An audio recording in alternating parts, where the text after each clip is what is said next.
Okay, so in part A, you're asked to do a set. Well, P is the set divisor of 12 and Q is the set divisors of 9. So the divisors of 12 are 1, 2, 3, 4, 6 and 12, and the divisors of 9 are 1, 3 and 9.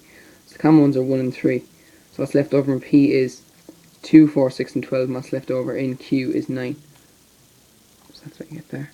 Then in part B, you're asked a Venn diagram, and a group of 100 students were asked if they had a presence on particular social networking sites A, B and C. So 24 students had a presence on A only. The only is the important word here, so you can include the 24 in the diagram. 40 had a presence on B, and 50 had a presence on C.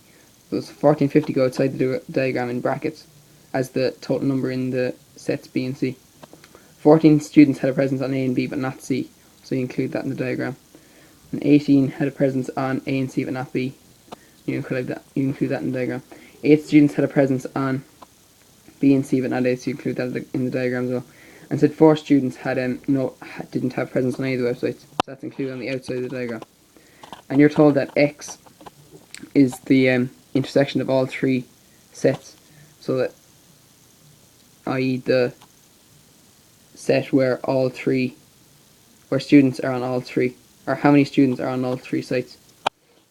So, and you're asked to solve for X. So what you do is you add up everything together. So you get 24 plus 14 plus 18 minus X plus 18 plus X plus 8 plus 24 minus X plus 4 equals 100. So you get 110 minus X equals 100, so you get that X equals 10.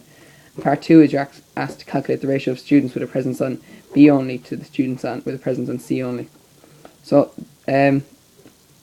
students on B only is 8 and students on C only is 14. So your final ratio is 4:7.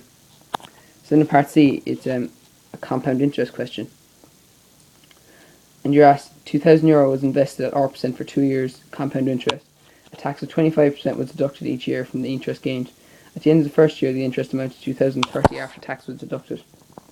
Calculate the rate of interest R. So if you take 2,000 from 2,030, you get 30.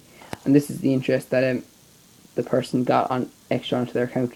So €30 is 75% of the interest gained because there's 25% tax. So that means €40 is the total tax. So if you multiply €40 by 100 and divide it by 2,000, you get a rate of 2%. And then the second part.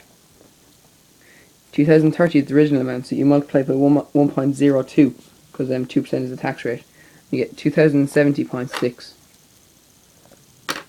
2,070.6. And you take 2,030 from this and you get 40.6. So that's 100% of the interest earned. You're only going to get 75% of this because of the 25% tax. So 75% of 40.6 is 30.45. So you add 30.45 to 2030 to get your final answer of 2060.45.